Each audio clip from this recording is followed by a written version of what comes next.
ಓಂ ಸಾಯಿರಾಮ್. ಸಮರ್ಥ ಸದ್ಗುರು ಸಾಯಿನಾಥ್ ಮಹಾರಾಜ್ಗೆ ಜೈ. ನಮ್ಮ ಸಾಯಿ ಕುಟುಂಬದ ಎಲ್ಲ ಸಾಯಿ ಭಕ್ತರಿಗೆ ನಮಸ್ಕಾರ. ಸಾಯಿ ಆಶೀರ್ವಾದ ಸದಾ ನಿಮ್ಮ ಮೇಲೆ ಇರಲಿ ಅಂತ ಬಾಬಾಗೆ ಬೇಡ್ಕೊಂತ ಇವತ್ತಿನ ವಿಡಿಯೋ ಶುರು ಮಾಡ್ತಾ ಇದ್ದೀನಿ. ಇವತ್ತಿನ ವಿಡಿಯೋ ನೋಡುವ ಮುನ್ನ ಪ್ರತಿ ಒಬ್ಬರಿಗೂ ಹ್ಯಾಪಿ ಗುರುಪೂರ್ಣಿಮಾ. ಎಲ್ಲರೂ ಕೂಡ ಸಾಯಿಯಪ್ಪ ಆಶೀರ್ವಾದ ಇವತ್ತು ಖಂಡಿತ ತಗೊಂಡಿರ್ತೀರ. ಇವತ್ತು ನಾನು ಲೈವ್ ಕೂಡ ತೋರಿಸ್ತಾ ಇದ್ದೀನಿ. ಎಲ್ಲರೂ ಕೂಡ ಸಾಯಿಯಪ್ಪ ಆಶೀರ್ವಾದನ ತಗೊಂಡು ಸಾಯಿಯಪ್ಪ ಏನು ಸಂದೇಶವನ್ನು ಈ ವಿಡಿಯೋ ಮೂಲಕ ತಂದಿದ್ದಾರೋ ಅದನ್ನು ತಿಳ್ಕೊಂಡು ಇವತ್ತು ರಾತ್ರಿ ಒಳಗೆ ಆಚರಿಸೋಕ್ಕೆ ಪ್ರಯತ್ನ ಮಾಡಿ. ಈ ಗುರುಪೂರ್ಣಿಮಾ ದಿನ ಕೋಟಿ ಜನ್ಮಗಳ ಪುಣ್ಯ. ತಪ್ಪದೆ ರಾತ್ರಿ ಚಂದ್ರನ ಬೆಳಕಿನಲ್ಲಿ ಈ ರೀತಿ ಒಮ್ಮೆ ಮಾಡಿ ನೋಡಿ. ಈ ಅದೃಷ್ಟವನ್ನು ಬಿಡಬೇಡಿ ಅಂತ ಸಾಯಿಯಪ್ಪ ಒಂದು ಸಂದೇಶವನ್ನು ತಂದಿದ್ದಾರೆ. ಇದು ನಮಗೋಸ್ಕರ ನಮ್ಮ ಜೀವನದಲ್ಲಿ ನಡೀತಾ ಇರೋವಂಥ ಕಷ್ಟಗಳನ್ನು ದೂರ ಮಾಡ್ಕೊಳ್ಳೋಕ್ಕೆ ಈ ಅವಕಾಶವನ್ನು ತಂದಿದ್ದಾರೆ. ಪ್ರತಿಯೊಬ್ಬರೂ ಕೂಡ ಯುಟಿಲೈಸ್ ಮಾಡ್ಕೊಳ್ಳೋಣ. ನಿನ್ನೆ ಸಾಯಿಯಪ್ಪ ಯಾವ ಥರ ನಾವು ಈ ಗುರು ಪೂರ್ಣಿಮೆ ಅನ್ನೋದು ನಡೆಸ್ಕೋಬೇಕು ಅನ್ನೋದು ಹೇಳಿದ್ದಾರೆ. ಅದೇ ಥರ ಇವತ್ತು ಕೂಡ ನಾವೆಲ್ಲರೂ ಆಚರಿಸಿದ್ದೀವಿ. ಸಾಯಿಯಪ್ಪ ನಮಗೆ ಎಷ್ಟು ಶಕ್ತಿ ಕೊಟ್ಟಿದ್ದಾರೋ ಅದಕ್ಕೆ ತಕ್ಕಂಗೆ ಎಲ್ಲರೂ ಕೂಡ ಅವ್ರವ್ರ ಮನೆಯಲ್ಲಿ ಸಾಯಿಯಪ್ಪಗೆ ಪೂಜೆ ಮಾಡಿರ್ತೀರ. ಇವತ್ತು ಸಾಯಿಯಪ್ಪ ಆಶೀರ್ವಾದ ಸಿಕ್ಕಿದೆಯೋ ಇಲ್ವೋ ಅನ್ನೋದು ಕೂಡ ನೀವು ತಿಳ್ಕೋಬೇಕು.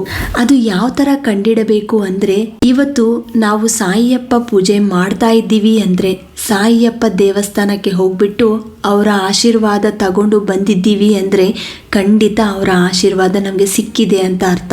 ನಿಮ್ಮ ಕಷ್ಟಗಳು ದೂರ ಆಗಿ ನಿಮ್ಮ ಇಚ್ಛೆಗಳು ಈಡೇರಬೇಕು ಅಂತ ಇವತ್ತು ಒಂದು ಸಂಕಲ್ಪನೆ ಮಾಡಿಕೊಂಡು ಪೂಜೆ ಮಾಡಿರ್ತೀರ. ಅದೇ ಥರ ಗುರುಪೂರ್ಣಿಮಾ ದಿನ ಕೋಟಿ ಜನ್ಮಗಳ ಪುಣ್ಯ ಬರಬೇಕು ಅಂದರೆ ಇವತ್ತು ಸಾಯಿಯಪ್ಪ ಮಂದಿರಕ್ಕೆ ಹೋಗ್ಬಿಟ್ಟು ಸಾಯಿ ಸಚ್ಚರಿತ್ರನ ಪಾರಾಯಣೆ ಮಾಡಬೇಕು, ಗುರುಚರಿತ್ರನ ಪಾರಾಯಣ ಮಾಡಬೇಕು, ಅಥವಾ ಯಾವುದಾದ್ರೂ ಒಂದು ಪಾರಾಯಣೆ ಮಾಡ್ಬೋದು. ಆಮೇಲೆ ನಿಮ್ಮ ಮನೆಯಲ್ಲಿ ಇವತ್ತು ಇಡೀ ದಿನ ಸಾಯಿಯಪ್ಪ ನಾಮಸ್ಮರಣೆಯಲ್ಲಿ ಕುತ್ಕೊಂಡು ನಿಮ್ಮ ಕೆಲಸಗಳು ಮಾಡಬೇಕು. ಆಮೇಲೆ ಸಾಯಿ ಭಜನೆ ಮಾಡ್ಬೋದು. ಇನ್ನು ನಿಮ್ಮ ಮನೆಯಲ್ಲಿ ಅವಕಾಶ ಸಿಕ್ಕಿದ್ರೆ ಈ ಒಂದು ಕೆಲಸ ಮಾಡಿ. ಸಾಯಂಕಾಲ ಸಮಯದಲ್ಲಿ ಸಾಯಿಯಪ್ಪ ಮುಂದೆ ದೀಪಾರಾಧನೆ ಮತ್ತೆ ಮಾಡಿ. ಬೆಳಿಗ್ಗೆ ಮಾಡಿರ್ತೀರಲ್ವಾ, ಸಾಯಂಕಾಲ ಕೂಡ ಅದೇ ಥರ ಮಾಡಿ. ಆಮೇಲೆ ಅಷ್ಟೋತ್ತರ ಶತನಾಮಾವಳಿ ಓದ್ಕೊಳ್ಳಿ. ನಂತರ ಸಾಯಿ ಸಚ್ಚರಿತ್ರೆ ನೀವು ಸಾಯಿಯಪ್ಪ ಮಂದಿರದಲ್ಲಿ ಹೋಗಿ ಕುತ್ಕೊಂಡು ಪಾರಾಯಣೆ ಮಾಡಿಬಿಟ್ಟು ಬಂದಿದ್ದರೆ ಮತ್ತೆ ಶುರು ಮಾಡಿ, ಇನ್ನೊಂದು ಅಧ್ಯಾಯವನ್ನು ಪೂರ್ತಿ ಮಾಡಿ. ಅಥವಾ ನಾನು ಮಾಡಿಲ್ಲ, ಸಾಯಿಯಪ್ಪ ಮಂದಿರಕ್ಕೆ ಹೋಗಿ ಮಾಡಿಲ್ಲ ಅಂದರೆ ಸಾಯಂಕಾಲ ದೀಪ ಹಚ್ಚಿದ ನಂತರ ಈ ಒಂದು ಕೆಲಸ ಮಾಡಬೇಕು. ಮತ್ತು ನಿಮ್ಮ ಕಷ್ಟಗಳು ಹೇಳ್ಕೊತ ನಿಮ್ಮ ಸಮಸ್ಯೆಗಳು ಇವತ್ತಿಗೆ ಶಾಶ್ವತವಾಗಿ ದೂರ ಆಗಬೇಕು ಅಂತ ಸಾಯಿಯಪ್ಪ ಮುಂದೆ ಬೇಡ್ಕೊಂಡು ನಂತರ ಮನೆ ಮೇಲೆ ಹೋಗ್ಬಿಟ್ಟು ಚಂದ್ರನ ಬೆಳಕಿನಲ್ಲಿ ಕುತ್ಕೊಂಡು ಒಂದು ಅರ್ಧ ಗಂಟೆ ಅಥವಾ 1 ಅವರ್ ಕುತ್ಕೊಂಡು ಪಾರಾಯಣೆ ಮಾಡಿ. 8 ಗಂಟೆ ಆ ಟೈಮಲ್ಲಿ ಕುತ್ಕೊಂಡು ಊಟ ಎಲ್ಲ ಮುಗಿಸ್ಕೊಂಡು ಆರಾಮಾಗಿ, ತೊಂದರೆ ಏನಿಲ್ಲ. ದೀಪಾರಾಧನೆ ಮಾಡಿದ ನಂತರನೇ ಮಾಡಬೇಕಂತ ಅಂದರೆ ಏನೂ ಇಲ್ಲ. ಮಲಗುವ ಮುನ್ನ 9 ಗಂಟೆ ಒಳಗೆ ನೀವು ಈ ಪಾರಾಯಣೆ ಅನ್ನೋದು ಮಾಡಬೇಕು. ಅಂದರೆ ಊಟ ತಿಂದ ಮೇಲೆ ಮಾಡಬೇಕಂದ್ರೆ ಖಂಡಿತ ಊಟ ತಿಂದ ಮೇಲೆ ಕೂಡ ನೀವು ಪಾರಾಯಣೆ ಮಾಡ್ಬೋದು, ಏನು ತೊಂದರೆ ಇಲ್ಲ.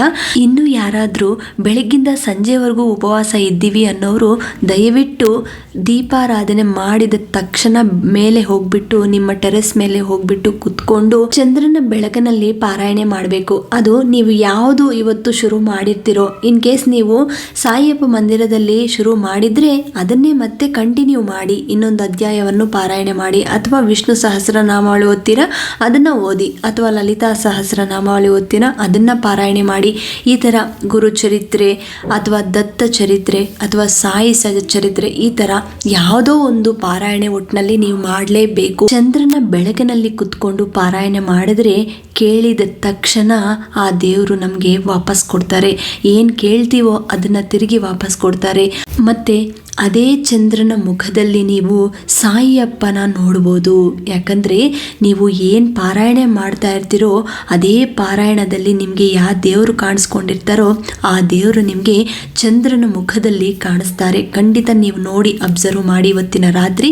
ಮತ್ತು ಇನ್ನೊಂದು ಮುಖ್ಯ ವಿಷಯ, ಸಾಯಂಕಾಲ ದೀಪಾರಾಧನೆ ಮಾಡಿದ ನಂತರ ಅಕ್ಕಿಯಿಂದ ಏನಾದರೂ ಸ್ವೀಟ್ ಮಾಡಿ ಸ್ವಲ್ಪ ಬೆಲ್ಲ ಹಾಕಿಬಿಟ್ಟು ಏನಾದರೂ ಸ್ವೀಟ್ ಮಾಡಿಬಿಟ್ಟು ಅದನ್ನು ಒಂದು ಬೌಲಲ್ಲಿ ತಗೊಂಡು ಹೋಗಿ ಮೇಲೆ ನೀವು ಟೆರೆಸ್ ಮೇಲೆ ಕೂತ್ಕೊಂಡು ಪಾರಾಯಣೆ ಮಾಡ್ತೀರಲ್ವ, ಆ ಸಮಯದಲ್ಲಿ ಅದನ್ನು ತಗೊಂಡು ಹೋಗ್ಬಿಟ್ಟು ಇಲ್ಲಿ ಚಂದ್ರನ ಬೆಳಕು ನಿಮಗೆ ಬೀಳುತ್ತೋ ಅಲ್ಲಿ ನೀವು ಈ ಬೌಲ್ನ ಇಡಬೇಕು. ಇಟ್ಟಿದ ನಂತರ ಅದರ ಮೇಲೆ ಒಂದು ಸ್ವಲ್ಪ ಏನಾದರೂ ಕ್ಲಾತ್ ತಗೊಂಡು ಗಂಟು ಹಾಕಿಬಿಟ್ಟು ಬಿಡಬೇಕು. ಇದು ಹೋಲ್ ನೈಟ್ ನೀವು ಅಲ್ಲೇ ಬಿಟ್ಟು ಬೆಳಿಗ್ಗೆ ನೀವು ನಿಮ್ಮ ಮನೆಯಲ್ಲಿ ಪೂಜೆ ಮಾಡಿದ ನಂತರ ಎಲ್ಲರೂ ಕೂಡ ಅದನ್ನ ದೇವರ ಪ್ರಸಾದ ಅಂತ ಸ್ವೀಕರಿಸಬೇಕು. ನಿಮ್ಮ ಮನೆಯಲ್ಲಿ ಎಷ್ಟು ಜನ ಇರ್ತಿರೋ ಎಲ್ಲರೂ ಕೂಡ ಸ್ವಲ್ಪ ಸ್ವಲ್ಪ ತಗೊಂಡು ತಿನ್ನಬೇಕು. ಅದರಲ್ಲಿ ಏನು ಶಕ್ತಿ ಇರುತ್ತೆ ಅಂದರೆ, ಇಡೀ ನೈಟ್ ನೀವು ಇಟ್ಟಿರ್ತೀರ, ಚಂದ್ರನ ಬೆಳಕು ಅದರ ಮೇಲೆ ಬೀಳಿದ್ರೆ ಖಂಡಿತ ನಿಮಗೆ ಅನಾರೋಗ್ಯ ಸಮಸ್ಯೆ ಏನಾದರೂ ಇದ್ದರೆ ಇವತ್ತಿಂದ ಅದು ಶಾಶ್ವತವಾಗಿ ದೂರ ಆಗುತ್ತೆ. ಇನ್ನು ನಿಮ್ಮ ಬಾಡಿಯಲ್ಲಿ ಏನಾದರೂ ನೆಗೆಟಿವ್ ಎನರ್ಜಿ ಇದ್ದರೆ ಖಂಡಿತ ದೂರ ಮಾಡುತ್ತೆ. ಅದರಿಂದ ನಿಮಗೆ ಒಳ್ಳೆಯ ಶಕ್ತಿ ಕೊಡುತ್ತೆ. 50 ವರ್ಷ ಇರುವಂಥ ವ್ಯಕ್ತಿಗೆ ಈ ಥರ ಪ್ರಸಾದ ಸ್ವೀಕರಿಸಿದ ನಂತರ 40 ವರ್ಷ ವ್ಯಕ್ತಿ ಯಾವ ಥರ ಕೆಲಸ ಮಾಡ್ತಾರೋ ಆ ಥರ ಕೆಲಸ ಮಾಡ್ತಾರೆ. ಅಂದರೆ ನೀವು ಅರ್ಥ ಮಾಡ್ಕೊಳ್ಳಿ ಎಷ್ಟು ಶಕ್ತಿ ಅನ್ನೋದು ಆ ಚಂದ್ರನ ಬಿಂಬ ಗಳಿಂದ ನಿಮಗೆ ಬರುತ್ತೆ ಅನ್ನೋದು ಗೊತ್ತಾಗುತ್ತೆ. ಎಲ್ಲರೂ ತಪ್ಪದೆ ಟ್ರೈ ಮಾಡಿ. ಇದು ಗುರು ಪೂರ್ಣಿಮಾ, ಪ್ರತಿ ವರ್ಷ ನಮಗೆ ಈ ಥರ ಬರುತ್ತೆ. ಎಲ್ಲರೂ ಕೂಡ ಈ ಥರ ಟ್ರೈ ಮಾಡ್ಬೋದು. ಇನ್ ಕೇಸ್ ನಿಮಗೆ ಮಳೆ ಬಂದರೆ ಮಾತ್ರ ಆ ಚಂದ್ರನ ಕಿರಣಗಳು ಎಲ್ಲಿ ಬೀಳುತ್ತೋ ಅಲ್ಲಿ ಮಾತ್ರ ಇಟ್ಟು ನಂತರ ಸ್ವೀಕರಿಸಿ. ಈ ವಿಡಿಯೋ ನಿಮಗೆ ಇಷ್ಟ ಆಯಿತು ಅಂತ ಅನ್ಕೊತೀನಿ. ಇಷ್ಟ ಆದರೆ ದಯವಿಟ್ಟು ಶ್ರದ್ಧೆ ಸಬೂರಿ ಅಂತ ಕಮೆಂಟ್ ಮಾಡಿ. ಆಮೇಲೆ ಇನ್ನೊಂದು ಒಳ್ಳೆಯ ವಿಡಿಯೋ ಮೂಲಕ ಬರ್ತೀನಿ. ಅಲ್ಲಿವರೆಗೂ ನಮಸ್ಕಾರ. ಸರ್ವೇ ಜನ ಸುಖಿನೋ ಭವಂತು. ಜೈ ಸಾಯಿರಾಮ್.